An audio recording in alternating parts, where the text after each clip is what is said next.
see the riders I've got here. They're I'd say they're all pretty slim. They're all pretty slim. Let's have a look. So Campana's a bit of a big lad himself. So all right, Iris Slappendale. So she's looking a little bit. You know, I could probably trim some off her. But Doris Schweizer, we could slim a bit off her, and Vera. So I sort of can see where the owner's coming from. There's some of the girls are a little bit heavier than they could be. But Campana, let's look at Campana himself. He's basically telling them not to eat any carbohydrate. So let's have a look at this Thomas Campana go. Thomas. All right, here we go. All right, so we're going to have a look at Campana, and here we go. You know, so if you got a big fat pig like that sitting in the car telling you not to eat bread, and he looks like a little pastrami dumpling donut, you know, you're not really going to listen to him. You know, look at him. The dude's obese.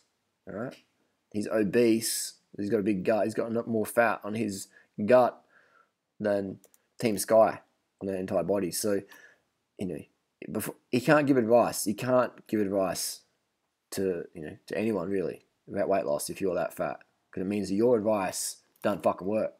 If you can't do it yourself, then it ain't fucking work. So again, you know, this is him here. Like, look at that. He's a fucking elephant seal at a bike race. Someone called SeaWorld. The elephant seal has escaped. So, you know, he's just a dude who is obese.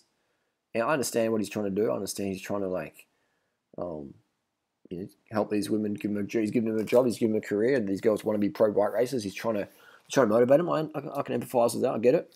This is Thomas Campana back in the day. So he wasn't even that skinny himself. I could definitely lean him up. So he obviously doesn't know how to eat as a pro cyclist, you know, to really maximise weight loss. So I could definitely get Campana himself a lot leaner than he is.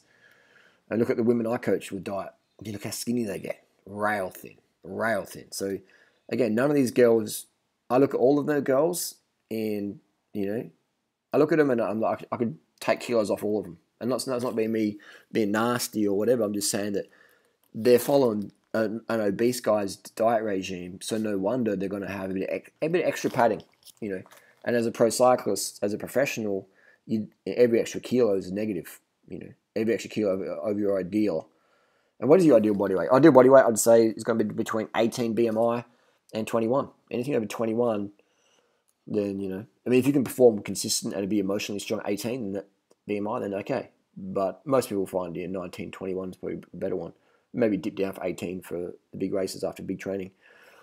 But I'd say most of these girls would be over 21 BMI. So that is, in my opinion, too heavy. So Campana, I can see where he's coming from, like I said before, but he's not eat carbohydrate. And this again, they're following his advice. Don't eat carbohydrate, then your metabolism slows down, your adrenals fuck up, and you go into adaptive thermogenesis, aka metabolic damage, where you're just gaining weight. These women are professional fucking cyclists. You know, these chicks train the fucking house down, and none of them are as lean as the women I train up. You know, none of them are as lean as women I train up. So, just goes to show you that you can do all the training in the world, but you know, you're still not going to be as lean as Durianriders girls if you're eating like the Thomas Campana sells to eat. You know, you're still going to have the heft on there. You're going to have the heft. So there you go. And also, in terms of weight loss, it takes time. You know, be patient. People go, I can't lose weight this week, this month. No, like give it. It's like fitness, man. It takes time. Sure, some people lose faster than others, but you just have to go with a long-term mentality. Whenever you try and go, I'm going to, you know, I tell people to do something on Monday, and then by Tuesday, like, oh, where's the results? Where's the results? You know, where's my abs? It's like, come on, man. Like, I've been doing this for like fucking high carb thing for so long, like 17 years in the vegan one, and high carb for, you know, fucking 25 years or whatever. So it's like, shit takes time. You know? But again, a year is a good thing to look at. So you got to have a long-term vision, long-term approach.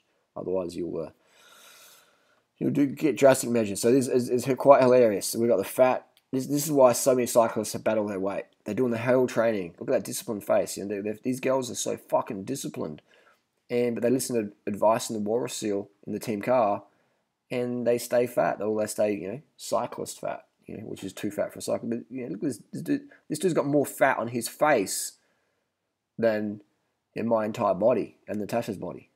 This dude's got more fat in his face than my body and Natasha's body combined. So he doesn't have any idea. Listen to race tactics, creating a cycling team. Okay, in terms of nutrition, this guy means well, but he's got no fucking idea. Thomas Campana, my friend, carb the fuck up, lose the weight, and make it more fun for the girls, and they'll probably listen to you more. Make it more fun when you're coaching women. Coaching women and coaching men, totally different ball game.